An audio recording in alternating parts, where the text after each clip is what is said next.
नागपूरमधील ओबीसींच्या मोर्चामधून सरकारला अल्टिमेटम। जीआर रद्द न झाल्यास मुंबईसह ठाणे पुणे जाम करणार। विजय वडेट्टीवारांचा इशारा, तर भुजबळांच्या षडयंत्रात वडेट्टीवार गुंतलेले, जरांगेंची टीका।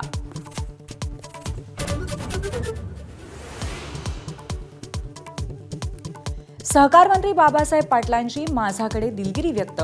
लोकांना कर्जमाफीचा नाद लागल्यामुळे निवडून येण्यासाठी काहीतरी आश्वासन देतो। वादग्रस्त वक्तव्यानंतर उपरती।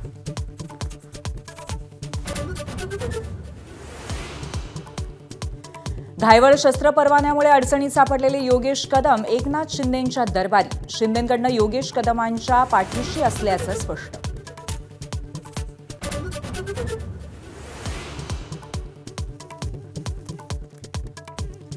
राज आणि उद्धव ठाकरेंच्या युतीला वेग। 2 आठवड्यामध्ये राज आणि राऊतांमध्ये 3दा चर्चा झाल्याची माहिती। पवारांसोबतही बोलणी सुरू।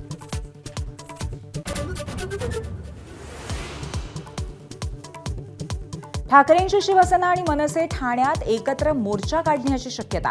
शिंदेंच्या बालेकिल्ल्यात शिवसेना मनसे करणार युतीचा एल्गार। आज संयुक्त पत्रकार परिषद। ऐन दिवाळीच्या तोंडावर कांद्याचे भाव कोसळले। लासलगावच्या बाजार समितीत स्वाभिमानी शेतकरी संघटनेचा रास्ता रोको। 3000चा भाव देण्याची मागणी।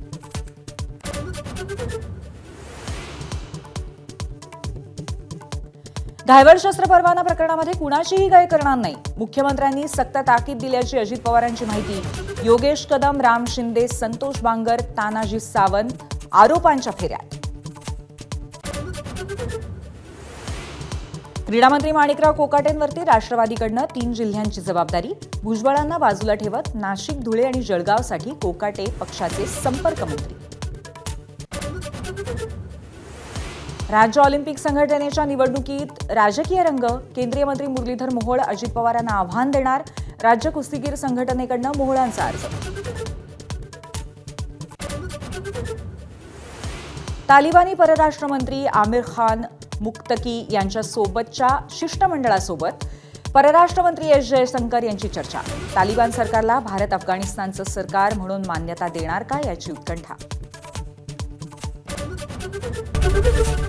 एबीपी माझा, उघडा डोळे बघा नीट।